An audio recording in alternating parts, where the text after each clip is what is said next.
through all the videos, and this is the last one in the conversion of Tinkerbelle into Sara of North Wales, where you'll see the final painting finished. And the boat ready really, apart from just one or two small issues which I can do in just a day or so when I get back to the boat. So you can see I watched the last video I watched, I noticed I was saying that I was ready for another boat, and it's interesting, I've forgotten I said that, and then this other boat has come already, and so time is right, and I'm just finishing off these videos and uploading them, and my next video is going to be about the new boat, the Macwester 26, which is in Ardfern on Loch Craignish in Scotland, Highlands of Scotland. And so this boat has been re-engined probably many years ago now, but it's not carrying its original 50-year-old motor, which is good. The boat it's advertised as a 1973 model, but I think it's probably a 1967 model really, because I've seen earlier adverts for it as a 1967 model, and probably the Volvo's put it in the 1980s. It's got a Volvo MD 2020, 20 horsepower motor, so it's a good motor for that size of boat. It's not underpowered at all. In fact, it's probably well powered for that kind of boat. And the boat needs a lot of TLC. Apparently the cockpit area has been done with not the right sort of materials, not really proper marine materials, and this has all undone itself. So it probably needs quite a bit of work in the cockpit area. And then I should imagine that the interior is in need of a complete refit, the same as I've done with Tinkerbelle. It needs to be all sorted out. But it has some good features on it. It has a full instrumentation set probably from the 1980s, maybe a bit later. It's ST30 Ray Marine ST30 set. I'm not sure how old that is. And it's got a hand windlass as well, which is very good, and it's necessary for me to have that. And the mainsail looks okay. The jib looks like it's been left badly furled, and probably the sun has destroyed the edges of the sail. We'll see, but I'm taking up all the sails from Tinkerbelle up there as backup. Tinkerbelle's slightly smaller, but the sail area is probably not too dissimilar, and it will work. It's got the same furling head sail fitting, and the mast will probably be the same too, so the sail should just fit straight on. I'm taking the solar panel up in the AIS system. All the things I need for Sara have to go up in the car that I have here that I'm working on, so all that will be on board. And my batteries, I'm taking all the batteries with me. And so I have loads of battery power, 4 big AGMs and solar panel.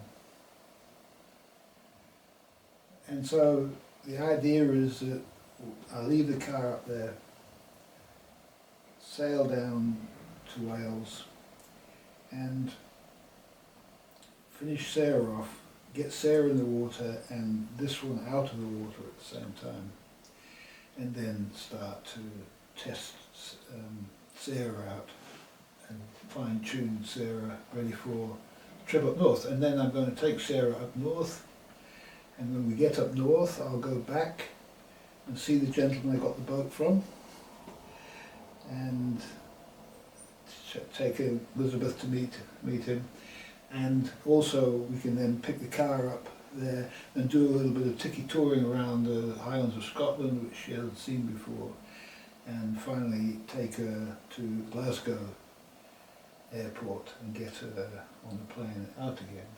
So it'll all work out very well. I hadn't sort of thought it out this way, but it's going to be okay.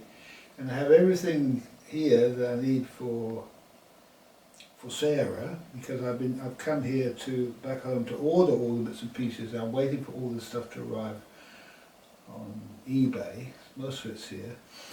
And then we'll just have to take it up in the car, put it on the new boat, bring it down, and then it's all there in Port Penrhyn to finish off Sarah and to finish this project. Where Sarah ends up in the end, I don't know. She's probably ideally suited to the Highlands. Maybe that I'll leave Sarah up there mooring in the Highlands. I don't know. We have to see. And what will happen? I don't know. It's interesting because if you wanted to go over to Germany, it would be much easier if you had a boat there. The Caledonia Canal is right there. That's the start of the Caledonia Canal. So you can just sail out of Lochcraignish, down the Caledonia Canal and over to Europe. So not bad to have a boat there, and that's probably the best one to have, with the deep keel. And that 22-footer, that 22-foot Macwester is a very, very good seaboat. And yeah, I would be more inclined to want to take that boat, to the Azores or somewhere like that, than a Macwester 26 probably, with a bilge keel. Yeah. Anyway, something to consider. I'll know, after I've sailed both boats, I'll know a bit more about it. So I'll know about bilge keelers then, because at the moment it's all just hearsay what I know about bilge keelers. Anyway, here's the last of the video's final painting, and Sarah and her name. Yeah, and this is a great feature that I didn't plan on. You can be sitting watching this, or you could spin it around and you can be working on your engine on this side with your exploded view of the water pump, which I just found out there's no gasket here. This is why the pump is leaking probably. So the first job is to find the gasket and then put it back together and try it again.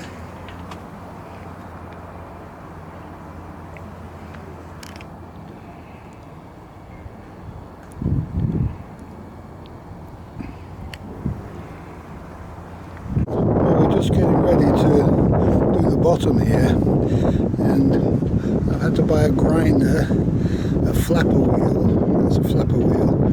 The grinder just sets for something else, and an extension. Now, I tried to run the extension from my solar panel, but this grinder is too powerful. It won't start it, so I'm just going to have to go on a short power. And there's a glass fibre boat repair kit here, because over there I need to put a patch on over there, and that needs to be grinded first.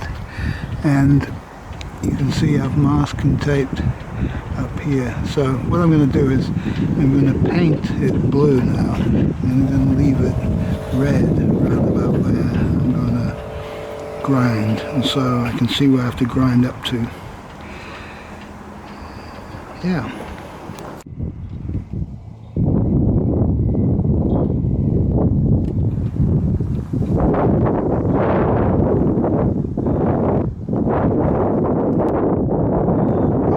See, the bottom's now blue, and we did that all in just a few hours really, so it wasn't such a difficult job, and it's good weather for it at the moment.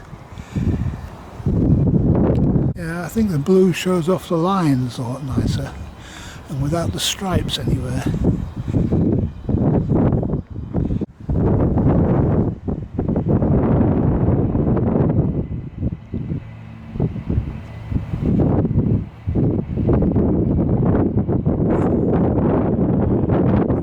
Aerials, one job that needs doing. That's not connected to anything.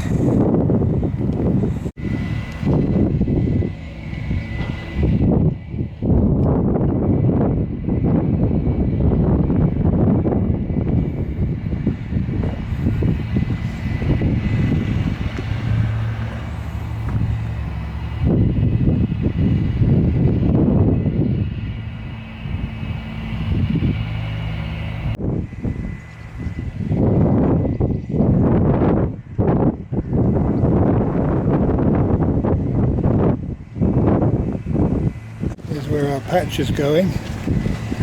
Just have to grind that. I'm waiting for my mask and respirator.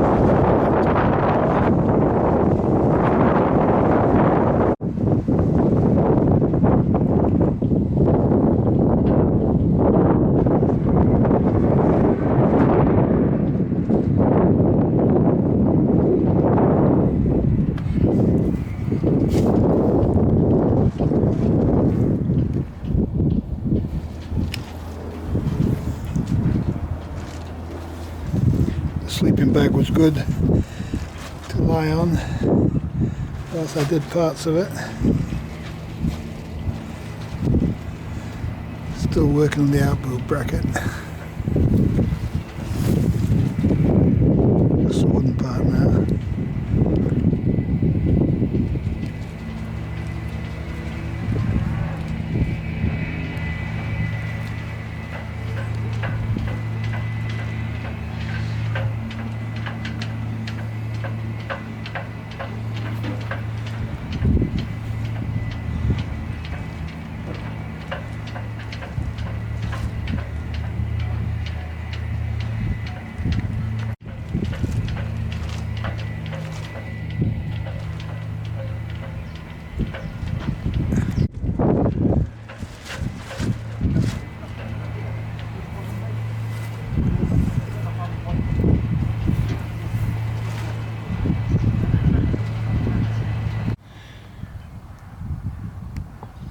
Well, we have a nice collection of AGM batteries here, which were taken out of the neighbour's boat. He replaced them, and I measured the voltage on them, and they're all good.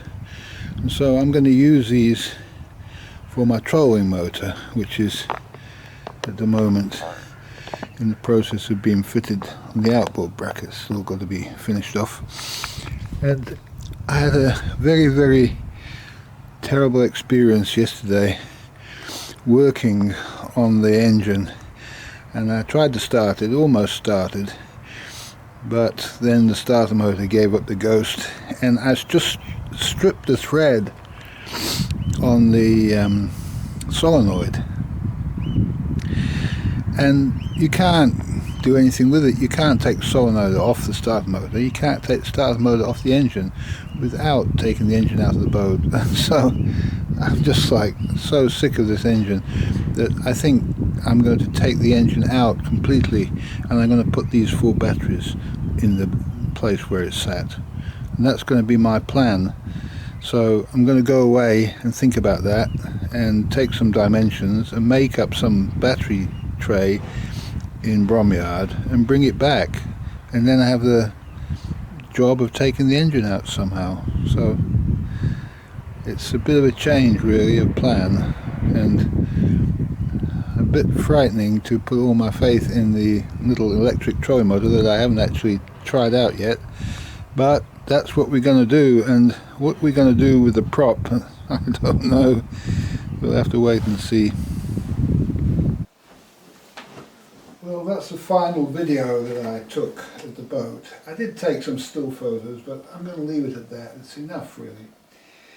And you can see that I had this idea to, oh, I'm so sick of this engine, I've got to get rid of it, and I've got to take these batteries and make a battery platform. Otherwise I would never have taken these heavy batteries to Bromyard.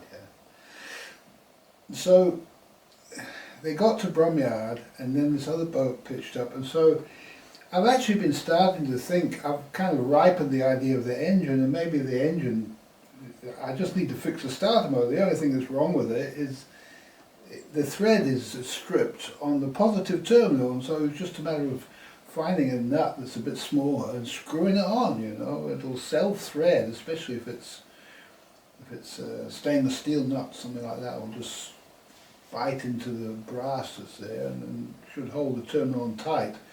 So you can see it's funny how you kind of think one thing and then you think something else. And so I've got these 4 big batteries going up to Scotland and coming back down again. Yes, it's very interesting. There's a lot of power and a lot of energy in batteries, you know. It's lead. It's the most, as far as moving objects around the world, It's a bit like when I moved my winch from way down south on the southwest coast of England through Glastonbury up to Bromyard. So where these batteries end up, it's interesting. I'm not going to put 4 big batteries and keep the engine in Sara, but if I kept the engine in Sara and put some batteries in Sara, enough, because if you've got the engine, it doesn't matter if you want to run the trolling motor longer, you can start the engine and that's going to then charge the battery anyway. So where these different batteries end up, I don't know, but it's good to have a good size AGM house battery pack on both boats, you know. And yeah, we'll just have to see. That's very interesting. And both boats have the same problem now. They both have a starter motor issue. So I'm going to learn about starter motors, fixing this one up there. And then after that, I'll see, I might be really fed up with starter motors and just want to rip the engine out of Sara. And the other thing is, if I rip the engine out of Sara, it's probably easier to make a mooring out of it than anything else. So if I put Sara where she's going to be, on the anchor, where the mooring's going to be, and I pull the engine out and I swing her out and drop her onto the ocean floor, there's my mooring. Yeah? It's all that's worth doing with it really, because it's such an old motor. If it's not in the boat, it's an antique really. If it's not in the boat, it's no good to anybody. You know, it's so heavy, difficult to deal with. There's a limited market for these things, and you know, I know myself that if you want to buy parts for these, it's difficult. But if this motor is working all right with the starter motor problem sorted out, I would really like to keep it in Sara and keep it running for as long as it can be kept running for. Yeah. And if you look after these diesel motors, they can run forever. The only thing that's going to get it in the end is cylinder head corrosion. And so I'm prepared to run it until something like that happens. And so let's see what happens. And also it's necessary to test out the trolling motor first before we do anything. Alright, so thank you for watching. And I hope you enjoyed seeing the rebuild series. I know it's not as interesting as the sailing part, and hopefully some good interesting sailing stuff coming up, because I've got a whole itinerary of 6 or 7 days to come down from Scotland and where I'm going to stop, parts of Ireland and so on, and the Isle of Man and that kind of thing. So it should be interesting video coming up. Okay, thank you.